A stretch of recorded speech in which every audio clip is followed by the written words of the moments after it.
Hi friends आशा करुच्ची आपण माने समस्ते बहुत भल थिबे।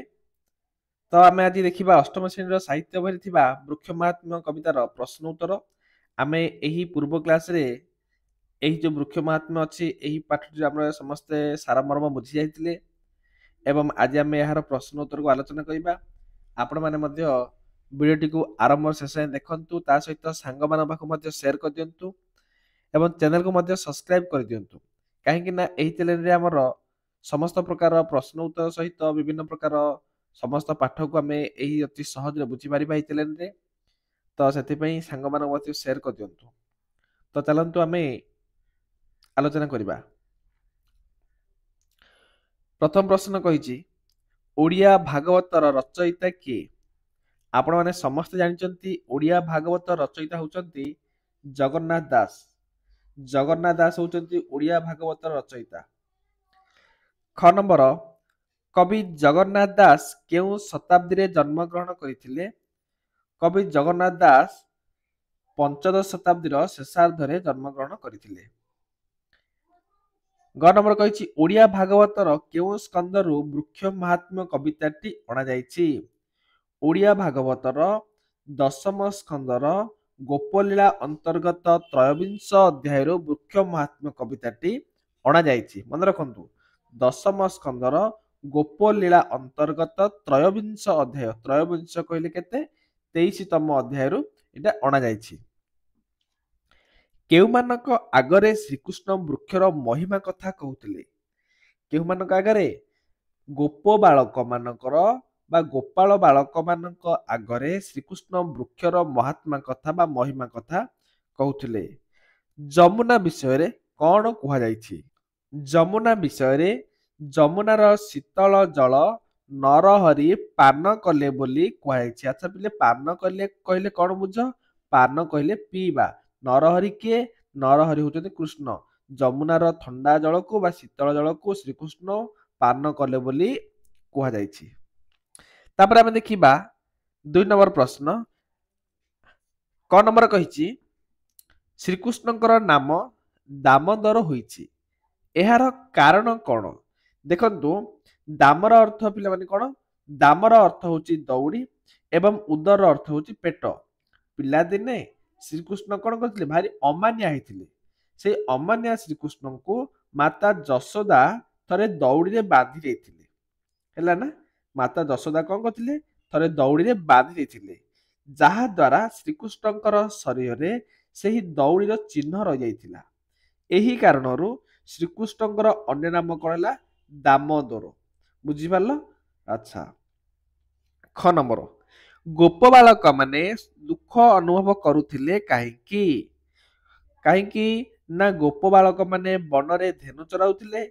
मध्याह्न समय रे सूर्यंकर असह्य तेज शरीर लागिबारु से माने कौन करुथिले? दुख अनुभव करुथिले। वृक्ष को सुजन सहित तुलना करिबार कारण कौन? देखंतु सुजन कहले कौन? भल मनीष। सुजन बा भल मनीष निकट को जाइथिबा अतिथि को से केबे कौन करंती? निराश करंती नाही, उपयुक्त आतिथ्य प्रदान करिथांती। तो ठीक सेही भली वृक्ष निकट को जाइथिबा प्राणी को वृक्ष तार फूल फल पुष्प बा फूल फल मूल बकल दारु देई संतुष्ट करिथाए। एणु कवि वृक्ष को सुजन बा भल मनीष सहित तुलना करिसंती। जीविका हंती प्राणीकर एही धाड़ीरू वृक्ष संपर्क रे तुमे कौन जानिबाकू पाउछ? जीविका हंती प्राणीकर एही धाड़ीरू वृक्षर उपकारिता संपर्क रे आमे जानिबाकू पाउछु। वृक्ष खरा वर्षा शीत सही आमको कौन के प्राणी मानकर उपकार रे निजको नियोजित करिथाए एवं जीवन धारण माध्यम मध्य होइथाए। तापर आमे देखिबा पिले शेष नंबर 2 नंबर रो केउ स्थान को गले अतिथि को निराश हेबाकू पड़े नाही? केउ स्थान को ना सुजन बा भल लोककर घर को गले अतिथि को केबे हेले कौन हुएनी? निराश हेबाकू पड़ी न थाए। तापर देखिबा 3 नंबर ଆସ 100 ରୁ 120 ଶବ୍ଦ ମଧ୍ୟରେ ତଳ ପ୍ରଶ୍ନ ଗୁଡ଼ିକ ଉତ୍ତର ଲେଖିବା। ଆମେ 100 ରୁ 120 ମଧ୍ୟ ଦେଖିବା। ଦେଖନ୍ତୁ, ଅତିବଡ଼ି ଜଗନ୍ନାଥ ଦାସ ପ୍ରଶ୍ନ କହିଛି, ବୃକ୍ଷ ମହାତ୍ମାଙ୍କ ବା ବୃକ୍ଷମାନଙ୍କର ଜୀବନ ଧନ୍ୟ କବି ଏପରି କାହିଁ କହିଛନ୍ତି? ନା ଦେଖନ୍ତୁ, ଅତିବଡ଼ି ଜଗନ୍ନାଥ ଦାସ ଓଡ଼ିଆ ଭାଗବତର ସ୍ରଷ୍ଟା ଭାବେ ବେଶ ପରିଚିତ। ଭାଗବତରେ ବିଭିନ୍ନ ପ୍ରସଙ୍ଗରେ ବର୍ଣ୍ଣନା କରି ସେ ମାନବ ସମାଜକୁ ଶିକ୍ଷା ପ୍ରଦାନ କରିଛନ୍ତି ଏବଂ ବୃକ୍ଷ ମହାତ୍ମା କବିତାଟି ଭାଗବତର ଅଂଶବିଶେଷ। ଏହା ଗୋପଲୀଳାର ତ୍ରୟୋବିଂଶ ଅଧ୍ୟାୟରୁ ଗୃହୀତ। ଏହି କବିତାରେ କବି ବୃକ୍ଷଙ୍କର ମାହାତ୍ମ୍ୟ ବର୍ଣ୍ଣନା କରି ସେମାନଙ୍କର ଜୀବନ କିଭଳି ଧନ୍ୟ ତାହା ଏଠାରେ ଆଲୋଚନା କରିଛନ୍ତି।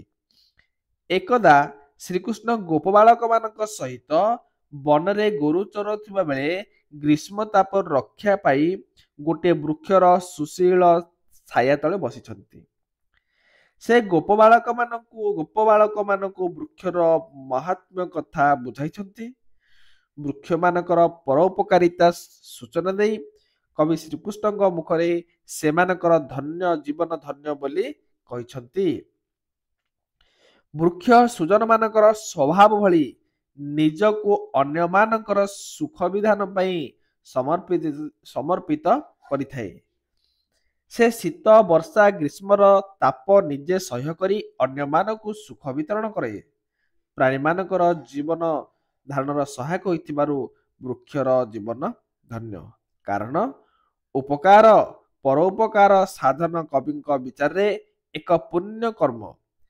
ଏହା ସଂସାରରେ ଯେଉଁ ପ୍ରାଣୀ ମନ ବଚନ ଏବଂ ଧନରେ ପରର ଉପକାର କରେ ସେହି ଧନ୍ୟ। ତାର ଇହକାଳ ଓ ପରକାଳ ଉଭୟ କଣ ହୁଏ? ଧନ୍ୟ ହୁଏ। କବିଙ୍କ ବର୍ଣ୍ଣନାରେ ମନ ବଚନ ଧନେ କରି ଯେହେ ପର ଉପକାରୀ ଦିନ ହରନ୍ତି ଦୁଃଖ ସୁଖେ ସେ ଧନ୍ୟ ଇହ ପରଲୋକେ। ବୃକ୍ଷ ସର୍ବଦା ପର ଉପକାର କରେ।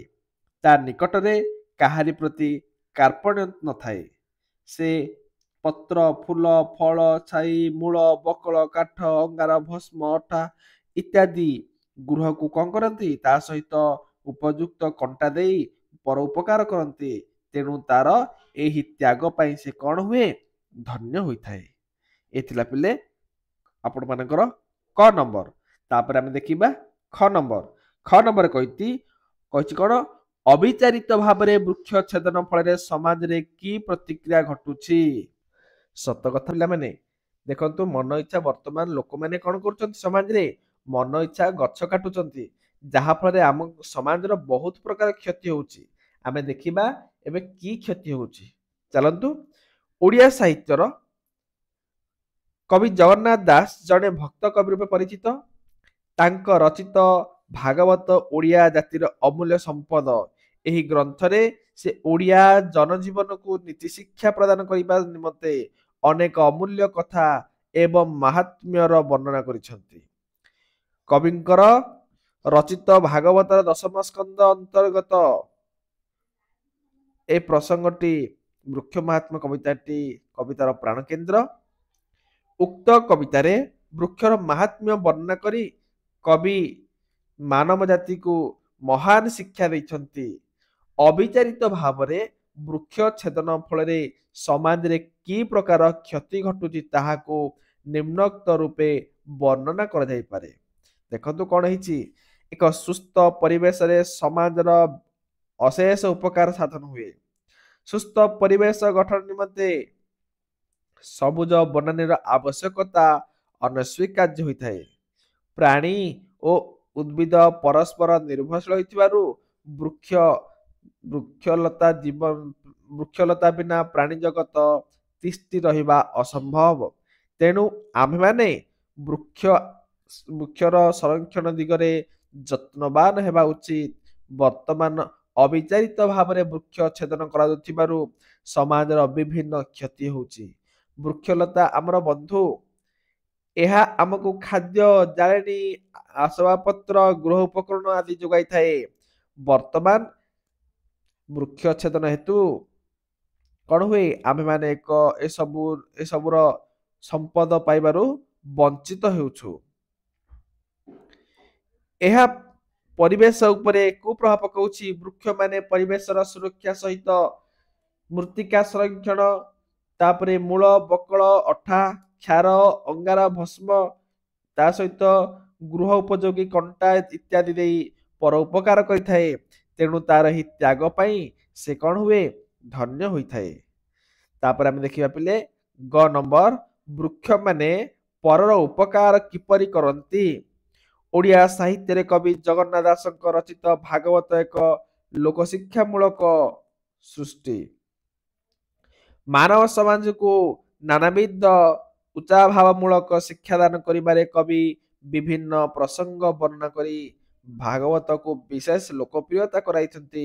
ବୃକ୍ଷ ମାହାତ୍ମ୍ୟ କବିତାଟି ଭାଗବତ ଅଂଶ ବିଶେଷ ହୋଇଥିବାରୁ ଏଥିରେ କବି ବୃକ୍ଷମାନେ କିପରି ଭାବରେ ପରର ଉପକାର କରିଛନ୍ତି ସେ ବିଷୟରେ ଅନେକ କଥା ଆଲୋଚନା କରାଯାଇଛି। ଏକଦା କୃଷ୍ଣ ଗୋପବାଳକ ମାନଙ୍କ ମେଳରେ ଗୋରୁ ଚରାଉଥିବା ବେଳେ ବୃକ୍ଷ ବା ଗ୍ରୀଷ୍ମ ବାଧା ହେତୁ ବୃକ୍ଷର ସୁଶୀତଳ ଛାୟା ତଳେ ବସି ଏହି ଅବସରରେ ବୃକ୍ଷର ଉପକାରିତା ବିଷୟରେ ସେମାନଙ୍କୁ କହିଛନ୍ତି। ବୃକ୍ଷମାନେ ଶୀତ, ବର୍ଷା, ଗ୍ରୀଷ୍ମ ତାପକୁ ସହ୍ୟ କରି ଅନ୍ୟମାନଙ୍କୁ ସୁଖ ପ୍ରଦାନ କରନ୍ତି। ସେମାନେ ପତ୍ର, ଫୁଲ, ଫଳ, ଛାଇ, ମୂଳ, ବକଳ, କ୍ଷାର, ଅଠା ଏବଂ ଭସ୍ମ, ତା ସହିତ ଗୃହର ଉନ୍ନତି ନିମନ୍ତେ ବାଡ଼ ପାଇଁ କଣ୍ଟା ଯୋଗାଇଥାଏ ଇତ୍ୟାଦି ଦାନ କରି କଣ କରିଛନ୍ତି? କବିଙ୍କ ମତରେ ସେ ମହାନ ହୋଇଯାଇଛନ୍ତି। ତ ଏଠି କଣ ଲେଖାଯାଇଛି କବିଙ୍କ ବର୍ଣ୍ଣନାରେ? କବିଙ୍କ ବର୍ଣ୍ଣନା କୁହାଯାଇଛି, ଏତେ ପ୍ରକାରେ ସେବା କରି ନିତେ ପର ଉପକାରୀ। ବୃକ୍ଷମାନଙ୍କର ଉପକାର ଏଭଳି ମହତ୍ଵକୁ କବି ସୁଜନ ମାନଙ୍କର ମହତ୍ଵ ଗୁଣ ବୋଲି କହିଛନ୍ତି। ସୁଜନ ମାନଙ୍କର ଗୃହକୁ ଗଲେ ଅତିଥି ମାନେ ଯେଭଳି ନିରାଶ ହୁଅନ୍ତି ନାହିଁ, ଠିକ ସେଇଭଳି ବୃକ୍ଷମାନେ ପରର ଉପକାର କରିଥିବାରୁ କାହାରିକୁ କେବେ ହେଲେ ନିରାଶ ମଧ୍ୟ କରନ୍ତି ନାହିଁ। ଉପରୋକ୍ତ ଆଲୋଚନା ଅନୁଯାୟୀ ବିଚାର କଲେ ବାସ୍ତବିକ ବୃକ୍ଷମାନେ ପରର ଉପକାର କରନ୍ତି। ନେକ୍ସଟ ଦେଖିବା, ଆସ କବିତାର ପଦ ପୂରଣ କରିବା। ଦେଖନ୍ତୁ କହିଛି କ୍ଷାର, ଅଙ୍ଗାର, ଭସ୍ମ, ଅଠା, ତାପରେ କଣ ହବ? ଗୃହକୁ ସାଜି ବାଡ଼ କଣ୍ଟା। ଧନ୍ୟ ଜୀବନ ଏହାଙ୍କର, ଜୀବିକା ହୁଅନ୍ତି ପ୍ରାଣୀଙ୍କର। ପତ୍ର କୁସୁମ ଫଳ ଛାଇ, ମୂଳ ବକଳ ଦାରୁ ଦେଇ। ହେଲା। ତାପରେ ଦେଖିବା 4 ନମ୍ବର। 4 ନମ୍ବରଟା କହିଛି ଏହି କବିତାରୁ ଭଲ ଲାଗୁଥିବା ପଦ ଗୁଡ଼ିକର ନିର୍ବାଚନ କରି ଆବୃତ୍ତି କର। ଆପଣ ମାନଙ୍କୁ ପିଲାମାନେ ଯୋଉଟା ଭଲ ଲାଗୁଛି ସେ ନିଜେ ନିଜେ ଆବୃତ୍ତି କରିବ ବା ଗାଇବ। ଆପଣ ମାନେ ଏଟା କରିବେ। ତାପରେ 5 ନମ୍ବର କହିଛି ସରଳ ଭାଷାରେ ବୁଝାଇ ଲେଖିବା। ଏହାଙ୍କ ପ୍ରାୟ ଯେବେ ହୋଇ ସଂସାର ମଧ୍ୟରେ ଦେହ ବହି। ଏହା ଉତ୍ତର ଲେଖିବା। ଏହାଙ୍କ ପ୍ରାୟ ଯେବେ ହୋଇ ସଂସାର ମଧ୍ୟରେ ଦେହ ବହି।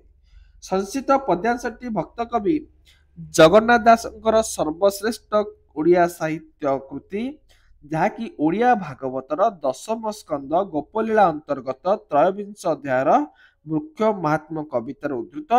ଏଠାରେ କବି କଣ କରିଛନ୍ତି? ବୃକ୍ଷର ପରୋପକାରୀ ସ୍ୱଭାବ ସମ୍ପର୍କରେ ବିଶଦ ବର୍ଣ୍ଣନା କରିଛନ୍ତି। ଶ୍ରୀକୃଷ୍ଣ ଗୋରୁ ଚରାଉଥିବା ବେଳେ ବୃକ୍ଷ ଛାୟାରେ ବସିଛନ୍ତି। ସେ ସେମାନଙ୍କୁ ବୃକ୍ଷର ମହିମା ବିଷୟରେ ବିଭିନ୍ନ କଥା ବୁଝାଇ କହିଛନ୍ତି।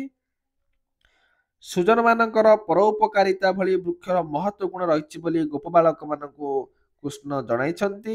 ସୁଜନ ମାନଙ୍କର ଗୃହକୁ ଗଲେ ଅତିଥି ଯେଭଳି ନିରାଶ ନ ହୁଅନ୍ତି, ଠିକ ସେଇଭଳି ବୃକ୍ଷ ମାନଙ୍କ ନିକଟକୁ ଗଲେ କେହି କେବେ ନିରାଶ ହୁଅନ୍ତି ନାହିଁ। ପରୋପକାରୀ ବୃକ୍ଷ ପତ୍ର, ଫୁଲ, ଫଳ, ଛାଇ, ମୂଳ, ବକଳ, କ୍ଷାର, କାଠ, ଅଙ୍ଗାର, ଭସ୍ମ, ଅଠା ଇତ୍ୟାଦି ପ୍ରଦାନ କରି ନିଜର ସେବା ପରାୟଣତାର ପରିଚୟ ଦେଇଥାଏ। ପ୍ରାଣୀମାନେ ସଂସାର ମଧ୍ୟରେ ଦେହ ଧରି ଯେଭଳି ସେବା ପରାୟଣ ହେବା ଉଚିତ ବୋଲି କୃଷ୍ଣ ଗୋପବାଳକ ମାନଙ୍କୁ କହିଛନ୍ତି। এই ପ୍ରସଙ୍ଗଟି ଶିକ୍ଷାମୂଳକ ଅଟେ। ତାପରେ ପଦ କଣ କହିଛି? ମନ ବଚନ ଧନେ କରି ଯେହୋଏ ପର ଉପକାରୀ। दिन हरती दुख सुखे से धन्य इह परलोके।